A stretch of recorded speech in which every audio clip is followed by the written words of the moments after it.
Welcome to Fantastic Vision. Please subscribe us before you watch today's video. Without paying patent fees, you cannot use other people's patents. This is a common practice in the industry and is protected by law. Even American companies must comply. Observer.com reported on December 20 that Huawei received support from the European Unified Patent Court in the case of Netgear Incorporated infringing on the essential patents of the Wi-Fi 6 standard, and Netgear Incorporated was therefore found to be in violation.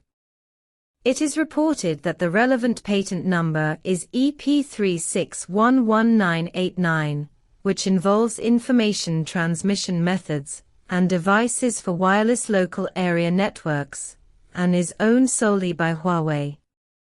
For Netgear Incorporated in the United States, the impact of Huawei's victory is very serious.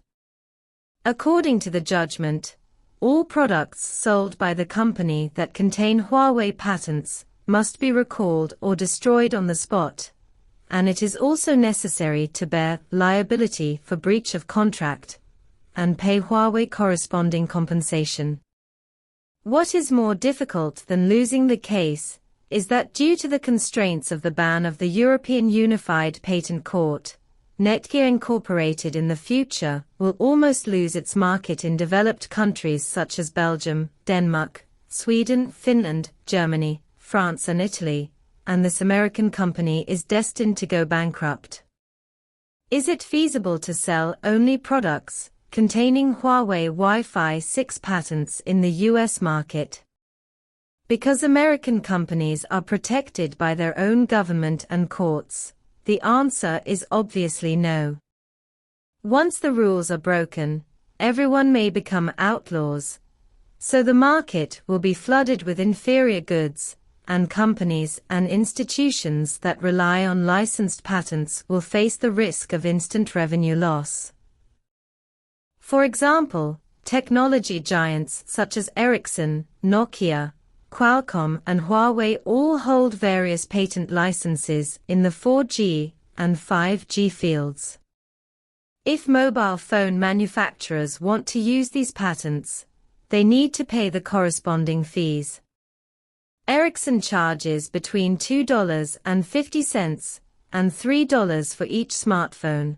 Nokia charges up to €3 per unit.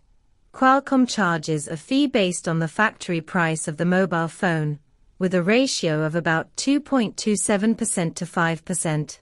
Huawei's patent fee is the lowest, only $1.50 to $2.50 per device. Industry analysis shows that external licensing and obtaining patent fees are not Huawei's main goals. So the annual patent income obtained is only about $500 million, while Qualcomm easily obtains tens of billions of patent income, and the gap is obvious. Despite this, Huawei is still moving forward.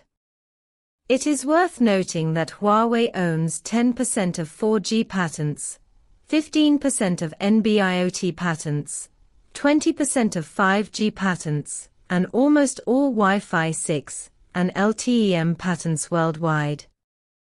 If Huawei strictly controls the authorization of these patents, more than half of 6G devices may face a ban on sales.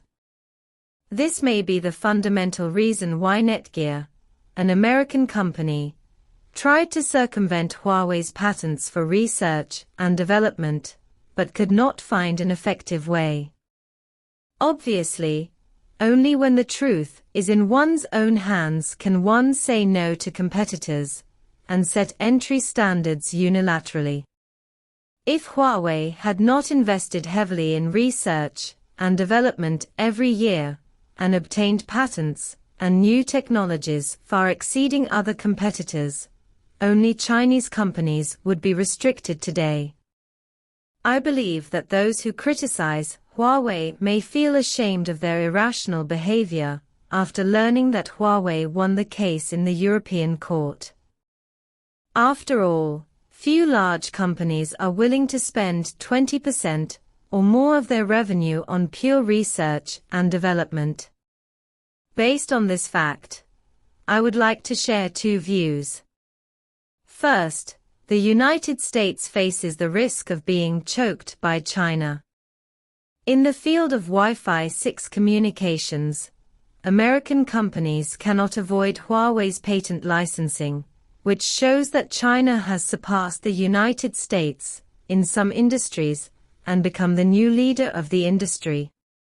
For the United States, this feeling, which is more painful than being strangled, may make them begin to reflect on their lives and re-examine the development history of Chinese companies. According to Fan Zhiyong, Vice President of Huawei's Legal Policy and Intellectual Property Strategy, Huawei's R&D investment in 2022 was as high as 161.5 billion yuan, but patent revenue was only $560 million, which accounted for only 2.5% of the company's R&D expenses. The relationship between input and return is not proportional.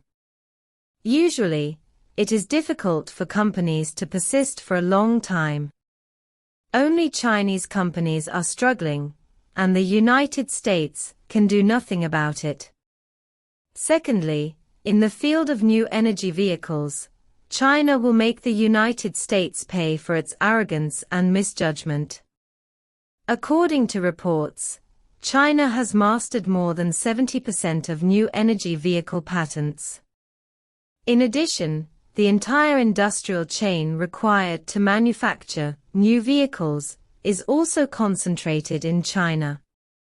From a certain perspective, China has the ability to squeeze all competitors while locking in the profit margins of middlemen and downstream material suppliers, so that they can only contribute to the rise of China. The United States, Europe and Japan may not have expected that their proud century-old automobile manufacturing technology would be easily surpassed by China.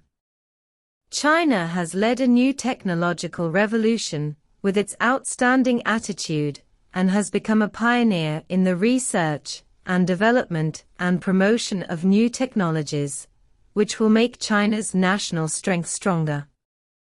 In general, the era of making easy money by relying on patent licensing has ended in the West. Without China's role as a catfish, the West might still be intoxicated by the fantasy of developed countries. Lao Mo just wants to express that China has never lacked talents, it just takes time. After just 40 years of hard work, China is repairing the 300 years of losses left over from the Qing dynasty, and will eventually return to the center of the world stage.